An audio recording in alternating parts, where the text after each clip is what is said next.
Chapter 18. Nala. The brisk wind blew so hard it cut through Nala's fur, reaching her skin and making her shiver. She didn't know what to make of the strange turn in the weather. It seemed as if the hot and dry days they had experienced for months had suddenly disappeared, replaced by a shift in the weather.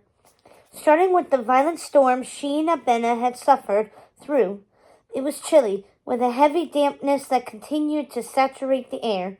Nala reminded herself that the chill she couldn't seem to shake from her bones was a small price to pay to get Simba back. Thank goodness that gazelle had told her how to bypass the elephant graveyard. It had saved her time in getting back to the spot where she and Abena had been caught up in that stampede. But just as she attempted to surge ahead in her quest to find Simba, another dilemma reared its head in the form of thick clouds. They had rolled in just as she'd reached the kopje where she had ridden out the earlier storm, obscuring the moon and stars and slowing her progress. Nala supposed she could try to guess where the bowl-shaped cluster of stars was located in the sky, but it was the thought of pressing on with her journey only to discover that she was moving in the wrong direction once the sky cleared that persuaded her to wait for the clouds to move on. Hopefully it wouldn't take much longer. She had already lost so much time having to take Abena back to Pride Rock. She trusted Abena would not reveal where she was heading, but that wasn't her only concern. She also had to think about what she would, or worse, would not, find once she arrived in Garamba. Even if Simba was seen there, as the mongoose had reported, it wasn't a guarantee that he would stay there. The longer it took her to make it to Garamba, the greater the risk that she would miss out on finding Simba. She stared up at the sky. Even more clouds had moved in. At least she knew of a good place to rest. The kopje had been comfortable enough. Just as she started for the small cluster of boulders, Nala stopped at the sound of rustling in the patch of reedy grasses to her right. She hunched down, unsure if she was about to become the predator or the prey. More rustling. Suddenly a plump ear scrambled out of the grasses. She grinned. Predator. She was still full after eating the hare Abena had hunted for them, but she knew it would not sustain her forever. She would have to hunt before she reached Garamba. She hadn't thought about how much harder it would be to procure food on her own.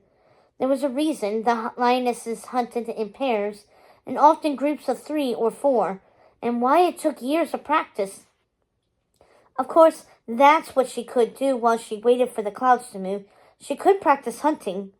What if she returned to Pride Rock with both Simba and a new ability to hunt? What would her pride think of her then? Excited by the thought, Nala set out in the direction the hare had escaped. Her steps measured and methodical. She crouched low in the ground and kept her eyes open for even the slightest movement. The bustling wind made it difficult to distinguish sounds, but the more she concentrated, the better she was able to tell the difference between the rustling leaves and the humming insects. Her ears perked up at the sound of feet pattering on the rain-softened earth. The plop, plop, plop of the mud was unmistakable. Nala held her body as still as a steady baobab trunk, biding her time until the hare revealed its hiding place. Her patience paid off. She caught a glimpse of the brown and white fur out of the corner of her eye. Applying the techniques Abena had shared, Nala slowly backtracked so that she could approach the hare from the rear.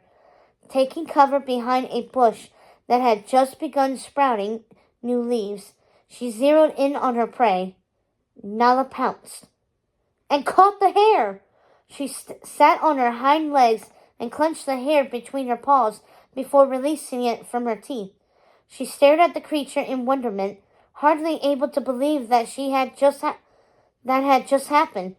I did it, she said in an awed whisper. It was a small one, but she wouldn't let that take away from her victory. She had never caught a hare before. They were quick, so quick they sometimes proved to be a challenge for grown lionesses who had been hunting for years. Yet She had caught one by herself, with no other lioness there to help her. I did it, Nala shouted. She held the hare high above her head, like the grand prize it was. I did it. Nala looked around and her spirits deflated. What was the use in celebrating her successful hunt if she didn't have the rest of her pride mates to celebrate it with? She looked at the squirming little hare. I caught you, she said excitedly, her shoulders slumped. But I guess you wouldn't want to celebrate with me. She tipped her head to the side. Don't worry, little one. I'm not very hungry. Besides, you need time to get bigger before you're of use to any lion. She set the hare on the ground and released it from her grip. It dashed into the tall grass. Nala walked over to the small water hole and lapped the water, her body still tingling from the thrill of having captured the hare. Take that, Ola and Kahina, she said. If only they were around to see it. But the more she thought about it, the less she wanted to rub her victory in Ola's and Kahina's faces. She wanted them to see that they could rely on her to provide for the pride, as they all would be expected to do one day. She just wanted to feel like one of them, like she belonged. Her mother's insistence that she not leave the area near Pride Rock had made her such an outcast, but if Nala was being honest with herself, she could admit that her mother's overprotectiveness was not the only cause for her isolation from the other cubs in the pride. It had started well before Simba left them. Actually, it was because of Simba. Her close relationship with their pride's future king had created a certain amount of distance between herself and the other cubs. It's why Ola and Litiwe and the others had accused Nala of thinking she was better than the rest of them. Nala dropped her head to her chest as she accepted an uncomfortable truth about herself. She had thought she was better than the others.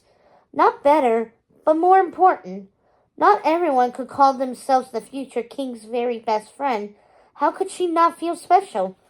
She wouldn't allow herself to fall into that way of thinking if she brought Simba back to Pride Rock. When she brought him back to Pride Rock, she would make an effort to grow her friendship with all the cubs. A close-knit pride was a strong pride, and Nala vowed to make sure her pride remained strong. She looked up at the sky again, but she knew she would not find any stars. She could barely make out the moon. The clouds had grown even thicker, and the air had the same kind of weightiness she had felt just before that rainstorm. It wouldn't rain so soon again, would it? 3 drops pelted her head in quick succession.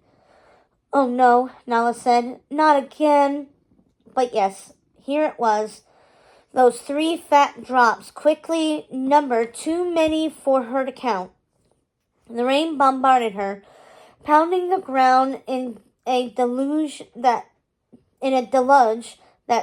seemed to have come from out of nowhere. Nala raced for the kopje, finding the same alcove she had used as shelter earlier. She rested her chin on her paws and stared out at the torrential downpour. The more she stared, the heavier her eyelids became. Maybe she should take a short nap. If tonight's storm was anything like the previous one, it would not last long. She could rest for a bit, and then she would be even more ready to continue on her journey to Karamba. That's what I'll do, Nala said around a yawn.